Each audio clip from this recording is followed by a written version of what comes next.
បាទខ្ញុំសូមថ្ងៃនេះខ្ញុំមានកិត្តិយសនិងសូមអនុញ្ញាតដើម្បីធ្វើការបង្ហាញពីព័ត៌មានខ្លះៗដែលបាទសូមអនុវត្តយើងបានអនុវត្តយើងឃើញថាមុននឹងដំណើរការនេះកិច្ចកម្មឡើងគឺយើងត្រូវមានផែនការរដ្ឋកម្មផែនការរដ្ឋកម្មមុននឹងបានផែនការរដ្ឋកម្មគឺយើងត្រូវជ្រើសរើសគម្រោងប្រជាអភិភាពនៅក្នុងផែនការ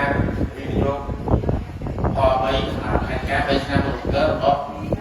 រដ្ឋបាលស្រុកបន្ទាប់មកយើងបានជ្រើសរើសគម្រោងអភិភាពរបស់ក្នុងផែនការ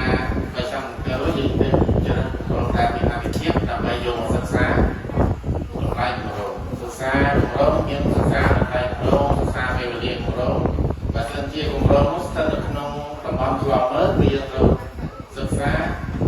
ផលប៉ះពាល់បរិស្ថានហើយមុននឹងបានគម្រោងហេតុការណ៍កម្មនោះគឺយើងក្រុមចំណាយថវិកាគឺយើងត្រូវក្រុមចំណាយថវិកាតើយើងក្រុមចំណាយថវិកាប៉ុន្មានគឺយើងក្រុមក្នុងផែនការថវិកាបន្ទាប់ពីយើងសិក្សាគម្រោងនោះបន្តមកទៀតគឺយើងធ្វើជាផែនការរដ្ឋកម្មផែនការរដ្ឋកម្មនៅគម្រោងដែលយើងជ្រើសរើសគម្រោងអភិភាព3ឆ្នាំមុនគឺយើងយកមកដាក់ក្នុងផែនការរដ្ឋកម្មរបស់យើងក្នុងផែនការរដ្ឋកម្មនេះដែរគឺយើងបានអនុម័តដោយក្រមវិសាស្រុកនិងយើងអនុម័តដោយក្រមវិសាស្រុកនិងអនុម័តដោយមន្ត្រីសេដ្ឋកិច្ចនិងរដ្ឋាភិបាលដូច្នេះដែរមុននឹងដំណើរការពីរដ្ឋកម្មទៀតគឺយើងបង្កើតជាគណៈកម្មការក្នុងនោះមានគណៈកម្មការគ្រប់គ្រងគម្រោងគណៈកម្មការថែទាំគម្រោងដើម្បីត្រួតពិនិត្យលើគម្រោងពីរដ្ឋកម្មរបស់យើងដែលមានប្រសិទ្ធភាពក្នុងនេះដែរក្នុងឆ្នាំ2026នេះដែរគឺរដ្ឋបាលសុខភាពគឺបានលើកយកក្នុងគម្រោង2ទី1គឺគម្រោងការងារជួសជុលផ្លូវថ្នាក់ទី1គឺគម្រោងការងារជួសជុលផ្លូវគ្រោះហរចំនួនខ្សែប្រវែង 5,000 ម៉ែត្រទៅ5 ម៉ែត្រដែលអ្នកទទួលផលគឺចំនួន 16,535 នាក់ក្នុងនោះស្ត្រី 8,814 នាក់ដែលទីតាំងគម្រោងគឺស្ថិតនៅក្នុងភូមិសាយភូមិប្រងើលនិងភូមិនៃភូមិប្រងើលនិងភូមិប៉ែននៃភូមិទៀតពេលវេលាអនុវត្តគម្រោងគឺចំនួន45ថ្ងៃក្នុងកិច្ចសន្យាដែលបានចុះកិច្ចសន្យានៅថ្ងៃទី9ខែមិថុនាឆ្នាំ2026ហើយគម្រោងនេះដែរគឺនៅពេលដែលដំណើរការនេះខ្លះនេះគឺមានក្រុមហ៊ុនចំនួន3បានធ្វើការដាក់ដីថ្លៃទី1គឺក្រុមហ៊ុនកាំងសេរីដែលក៏បានដាក់ដីថ្លៃគឺចំនួន300លាន237,000 រៀលគុណហើយទី2គឺក្រុមហ៊ុនយុវជនតម្លៃដាក់ដីថ្លៃរបស់គាត់គឺ301លាន407,000 រៀលហើយទី3គឺក្រុមហ៊ុនណែតថា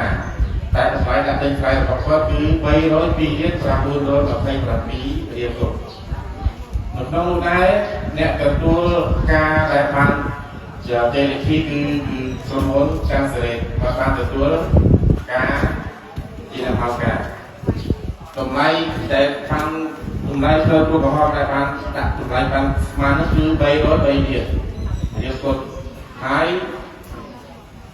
តម្លៃគម្រោងដែលបានដាក់ដេញតែគាត់បានទទួលការក្នុងកិច្ចសន្យាគឺ300លាន237,000 រៀលគុណនៅក្នុងគម្រោងនេះដែរគឺថវិកាបេតិភាពពីវិជាពលរដ្ឋគឺនឹងអ្នកពាក់ព័ន្ធគឺអត់មានទេថវិកាសំណងសម្រាប់គម្រោងក៏អត់មានដែរគឺចំនួនគ្រួសារអត្ថប្រយោជន៍ក៏អត់មានដែរសម្រាប់រូបភាពគម្រោងវិញគឺគម្រោងគឺកំពុងតែដំណើរការអនុវត្តគម្រោងហើយទី2នេះគឺគម្រោងដែលរដ្ឋបាលសុខភាពក៏បាន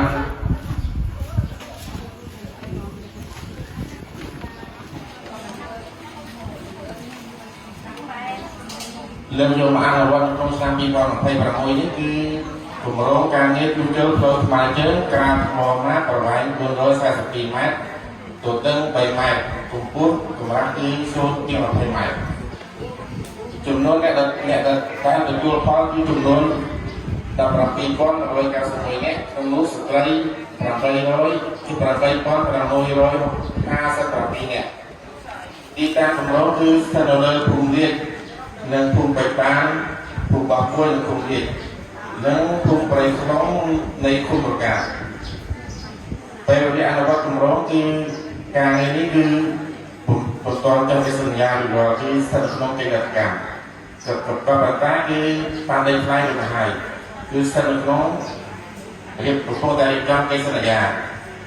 ហើយឈ្មោះក្រុមហ៊ុនដែលបានដាក់សំណើដីថ្លៃគឺមាន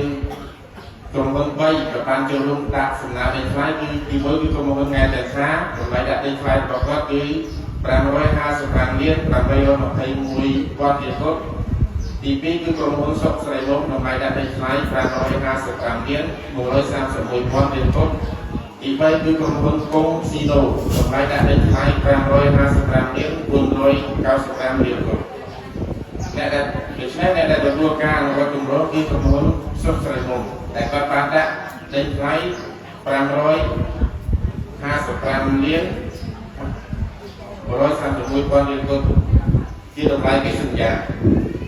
ហើយក្នុងគម្រោងការងារជួសជុលផ្លូវថ្មើរជើងនេះដែរគឺតម្លៃបានស្មានគឺ556លានរៀលគុត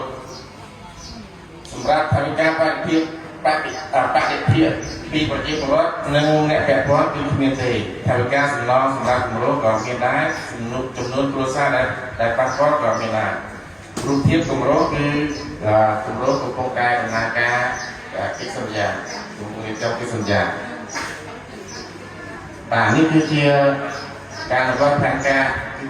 គឺជាការអនុវត្តគម្រោងរបស់រដ្ឋបាលសុខក្នុងប្រវត្តិក្នុងឆ្នាំ2026នេះបាទដោយអង្គមានគាត់បានដឹងហើយគឺ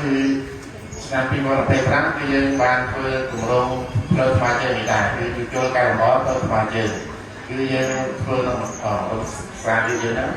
ហើយក្នុងឆ្នាំ2026នេះគឺយើងធ្វើបន្តទៀតហើយចំណែកផ្លូវរបស់គឺយើងកំពុងតែអនុវត្តគូសាររបស់យើងបាទសូមអរគុណបាទទីចុងក្រោយគឺ